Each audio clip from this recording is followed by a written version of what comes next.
Bonjour, je suis Valentine Sébille et je gère le programme sur les droits fonciers des femmes au sein de la Coalition internationale pour l'accès à la terre. À l'occasion de cette Journée internationale des femmes rurales, nous sommes ravis de vous présenter Ngone Ngom, une militante sénégalaise des droits fonciers des femmes qui est à l'origine d'un changement transformateur au sein de sa communauté. Bonjour Ngone, pourriez-vous vous présenter brièvement s'il vous plaît? Oui, bonjour à tout le monde. C'est Ngone Ngom, Madame Cissé. Et je suis la chargée de gouvernance foncière au niveau de Sicodev Africa et la coordonnatrice de la campagne Stand for Land pour le Sénégal. Merci beaucoup Ngone. Ngone, est-ce que vous pourriez nous parler un peu des changements au sein de votre communauté que vous avez pu observer en matière de climat, de biodiversité, et comment les femmes, grâce aux droits fonciers, façonnent-elles l'avenir de l'alimentation et de la survie de la communauté? Oui, merci beaucoup. On va dire qu'en fait, au Sénégal, on est en train de faire face à beaucoup d'effets de changement climatique, soit la salinisation des sols, que ce soit les inondations. Il y en a beaucoup des effets de ces changements climatiques-là.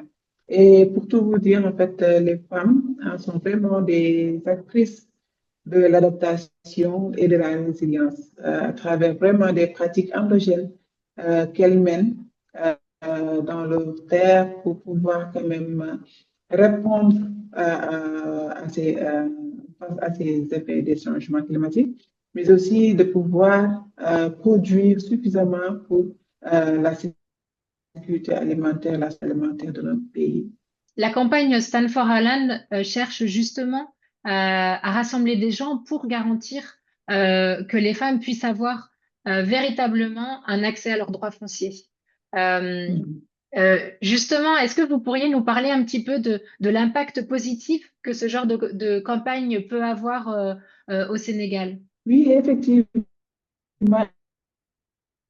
et c'est quand même partagé sur cette campagne-là, puisque c'est une campagne de plaidoyer. Un plaidoyer pour la reconnaissance des droits des femmes. Par rapport à notre arsenal juridique, quand même, nous sommes assez progressifs, on va le dire. C'est seulement dans les pratiques qu'on a toujours des problèmes pour pouvoir obtenir cette sécurisation foncière pour les femmes. Et c'est d'autant plus vraiment le travail de la campagne, c'est de tout faire pour que le taux de femmes ayant accès au foncier puisse quand même être augmenté, on va dire, puisse être rehaussé. Et donc, c'est ce travail que nous sommes en train de faire à travers des formations sur leurs droits, sur les procédures d'obtention. Et on a même eu à faire des vidéos, de courtes vidéos imagées qui puissent permettre aux femmes de savoir les étapes par lesquelles elles peuvent passer pour obtenir ces délibérations-là.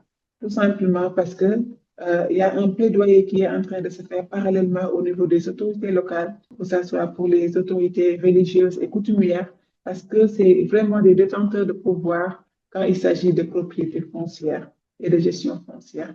Donc, c'est pourquoi nous, dans nos plaidoyers, c'est de pouvoir parler à ces gens-là, mais aussi de pouvoir parler aux femmes pour qu'elles agissent. Et pour cela, on leur donne tous les paquets qu'il faut, c'est-à-dire la formation, le renforcement des capacités, mais aussi les leviers par lesquels elles peuvent quand même être capacitées à travers le leadership, à travers la prise de parole en public, pour pouvoir adresser elles-mêmes leurs problématiques aux autorités, que ce soit locales, que ce soit au niveau national.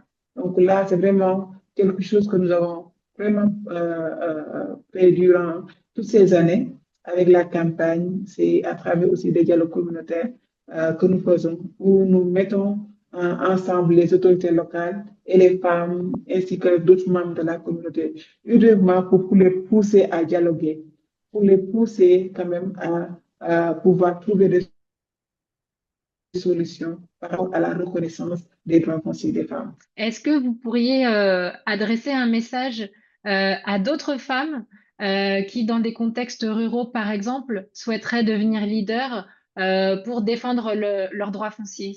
Moi, je vais dire, Valentine, que les femmes de notre pays sont des leaders nés. Il suffit juste de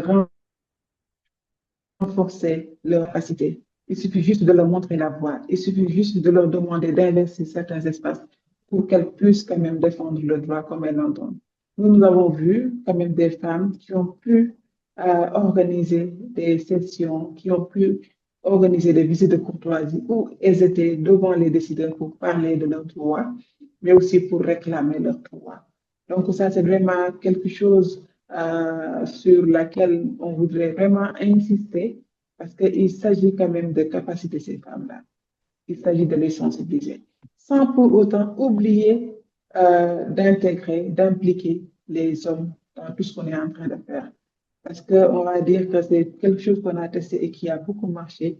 C'est ce qu'on appelle, nous, la masculinité positive. Vraiment, de faire en sorte que dans chaque session, dans tout ce qu'on est en train de faire, qu'on puisse avoir les hommes à côté de nous et qui comprennent, on les appelle même des champions des droits fonciers des femmes, qui comprennent les enjeux de tout ce qu'on est en train de faire et qui peuvent l'expliquer à leur père, tout simplement parce qu'on sent que l'information passera plus et on aura beaucoup plus de résultats quand les hommes sont impliqués dans ce qu'on est en train de faire. Merci beaucoup, Ngone, d'avoir partagé votre parcours en tant que défenseuse des droits des femmes dans leur accès aux droits fonciers, mais d'avoir montré aussi à quel point l'accès au foncier, euh, cela veut dire beaucoup plus aussi pour la vie des femmes, pour les C'est ça. communautés. C'est vraiment une dimension très transformatrice de ces droits et justement du rôle positif que jouent les femmes au sein de leur communauté. Merci beaucoup. Si vous aussi, vous avez envie de contribuer à garantir les droits fonciers des femmes et à changer la vie de milliers de femmes à travers le monde, n'hésitez pas à vous rendre sur le site web de la campagne Stand for a Land. Merci beaucoup.